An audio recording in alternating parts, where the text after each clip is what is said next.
Welcome back to r/NeighborsFromHell, where people share stories about their crazy neighbors, and if you're new to my channel, please don't forget to subscribe to join our amazing community, and without any further ado, let's dive right into the stories. The first one is titled, "Neighbor cut through my car with a chainsaw after trespassing on my property." I felt like it was only a matter of time before I had to post a story about my neighbor. He is the kind of guy that does not like being told no and does not like anyone else having their way except for him. The biggest problem though is that this mentality of his seems to extend to the property of our houses. The main thing being that he doesn't seem to care about trespassing and acts like he can do whatever he wants wherever he wants. For example, one day I came home from work to see him sunbathing on my lawn because it gets better sun and that should be a valid reason. He just cannot seem to get it through his head that my property means that he is not allowed on it, and that extends to the lawns too. In his mind, if it is outdoors, then it is open property for him to do as he pleases. Now, one might ask why I don't take the same liberties as he does when it comes to that issue. I actually have, and every single time he has chased me out of his lawn with threats to hurt me if I ever break onto his property again. The irony seems to be lost on him, or more likely, he is just doing it on purpose. The biggest issue though that me and this guy have is when it comes to where we park our cars. Now, we don't have driveways, so we need to rely on street parking in order to keep our cars somewhere. What most people in the neighborhood used to do was use traffic cones to hold their spots, but since it was too many people doing it, the city cracked down and put an end to it. The bottom line is that there is no technical property over spots and it becomes a first come first serve basis. Personally, I find myself lucky to get a spot on the same block as where I live, let alone right in front of my house. You might ask where this becomes a problem, and that is when neighbor thinks the road in front of his house should be for his car and only his car. Honestly, I try to avoid parking there when I can, because I don't always feel like getting screamed at by him since he knows it is my car. He has been told multiple times that just because it is in front of his house does not mean that nobody else can park on the street there. That is just one of the things living in this kind of neighborhood means and that you need to deal with. However, I found the car situation to be an excellent way to get revenge about his trespassing. You might ask just why I didn't call the police on him, and honestly, I did not think the situation was bad enough to warrant it. He was not coming onto my property to do any damage, he just kept showing up on my lawn for random reasons like enjoying the sun better or just wandering around. So instead, I decided that I was going to try and teach him a thing or two about respecting property and the karma that comes with it. My job changed and I started working from home, which meant I was home all day and was able to see when neighbor went somewhere in his car. Every time that he left, I would go get my car from wherever it was parked and park it right in front of his house. Technically, the spot was halfway between our two houses, but it was not anyone's property, so it did not actually matter. Anyway, as you can imagine, neighbor was not happy about this and would constantly run up to confront me about what I was doing. Neighbor, you are parked in my spot again. Me, there are no spots, it's just street parking wherever you can find one. You've been told this. Neighbor, you have no respect for my property.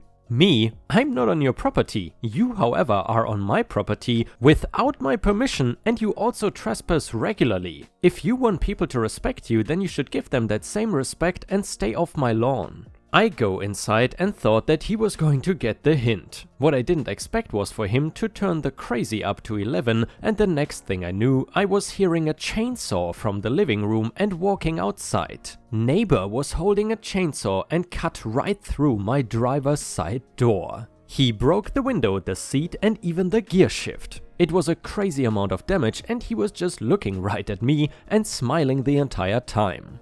Others were outside and saw as well, but nobody was willing to go anywhere near the neighbor in fear of him pointing the chainsaw at them. Someone eventually called the police though, and when they asked him to turn it off and put it down, he did so quickly and was loaded onto the police car. He did not really have a choice but to plead guilty because of how many people saw him in the act and him having no excuse for doing what he did. He ended up getting a year in jail and having to pay me for the damages to my car. Since he had the possibility of getting parole though, I wanted to keep me and my property safe, so I filed a restraining order.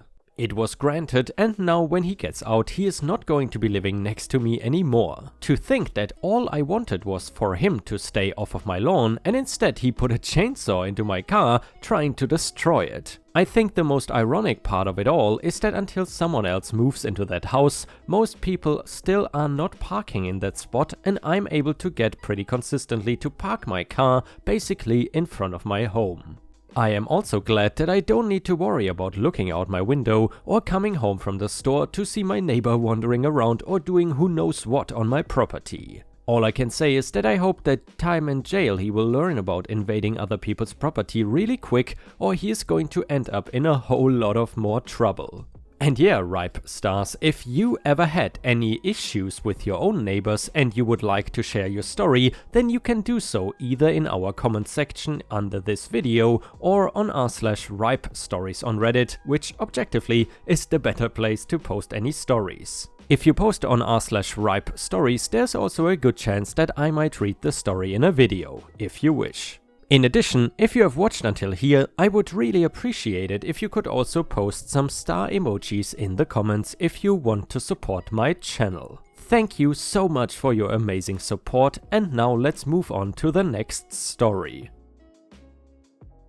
The next one is titled Spaghetti Revenge. I had been hoping this story would make one more turn in my favor, which have ended in a higher level of pro-revenge, but last night my revenge embers cooled. I'm going to try to make this as short as possible, but I really suck at making things short-winded, and there is a lot that happened. And now that I've typed it all out, short it is not. The background. In August of 2014, I left my job as a dispatcher to pursue a new position as a buyer for a major food packaging company in their production department. Dispatching was second to my job of purchasing, however, the dispatching aspect left me working 10 to 12 hour days and being on call 100% of the time. The new company promised it would be an easy 40-hour work week with occasional overtime here and there. Unfortunately for me, I did not get this in writing and took the position as a salaried employee. I tried to negotiate a 6-month review with potential for a raise, but was declined. Oh well, the hours would be less and I was cutting my commute in half. The first month everything went well, I worked with some really cool people and I was proving I could handle the workload with ease. But then comes the turn towards Nopesville. Well, right around the 1-month mark, the woman that did purchasing for their maintenance department put in her 2-week notice. This was no surprise because everybody knew she was going to school to become an RN. What was a surprise is that I was now expected to learn and perform her job as well. I already had a pretty good grasp on the first position and figured taking on the second position would be a good challenge and further prove myself as a valuable employee with maybe an extra hour work per day. I asked again for a 6-month review, which they agreed to. Again, I didn't get it in writing, but it would not matter in the end. Through this company's massive financial success, they never bothered to upgrade their purchasing system for maintenance purposes. There was no inventory system nor any way to generate a proper purchase order PO in the system, so I had to manually type out everything onto an Excel spreadsheet and then generate a generic PO in the system. Then I had to track all purchases on a separate document. It was a very cumbersome system that led to me working 12-hour days again. There was no way to track a specific item to any vendor without searching through hundreds of files, POs, and hope someone wrote a decent description. At this point I was relying solely on the memory of the mechanics, most of which had only been there for 6 months, and needing to do constant stock checks and asking the mechanics to teach me about some of the processing equipment, just so I could have some idea of what I was buying. I was not always at my desk. Despite having a radio on my side at all times, the plant manager complained that I was never in my office and I needed to notify him via email or radio every time I walked away with a reason. This included going to the bathroom. This is not elementary school, and me not being at my desk does not put someone's life at risk. So I begrudgingly comply, but this is the first major strike in my mind. The rest I choked up to a loss due to my incompetence, not getting things in writing, and still I wanted to turn this around and see if I could make this work.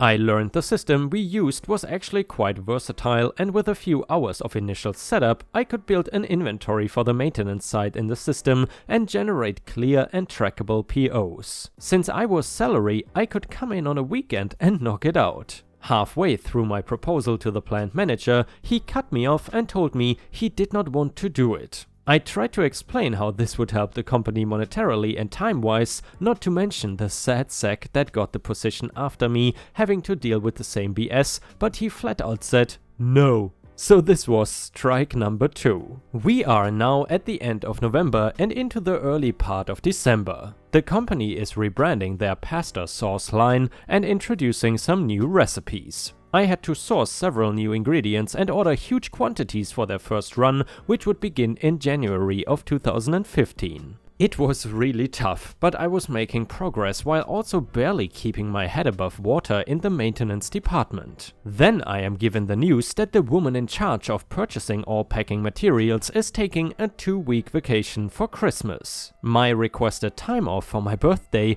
the week before Christmas, is being denied because I need to cover her position as well. Why? The purchasing manager has not been trained on how to make a purchase order. So now, purchasing anything for the entire plant rested on my shoulders. This is now strike 3 and I begin posting my resume and applying for jobs again. I was going to continue working until I found something, anything else, to get me away from this place. By this point I had already discussed quitting with my girlfriend, and my savings would keep me from putting her in any economic harm for at least 6 months with current spending. When I got to work the day before my birthday, I opened my email to find 16 emails from the overnight crew throwing me under the bus for not ordering a certain part. Before I could get through all of them, the plant manager was in my office explaining that I was underperforming and this could not happen again at risk of being fired.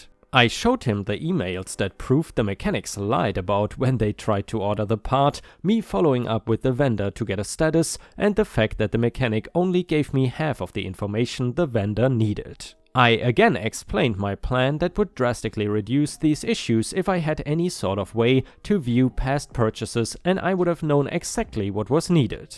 His response was, "Just deal with it." Strike number 4, numbnuts. I neatly stacked everything I was working on depending on their status, forwarded a few emails to back up my site to my personal email, and sent an email to the plant manager, HR, and the production manager explaining that I was leaving the company and where everything was that I was working on.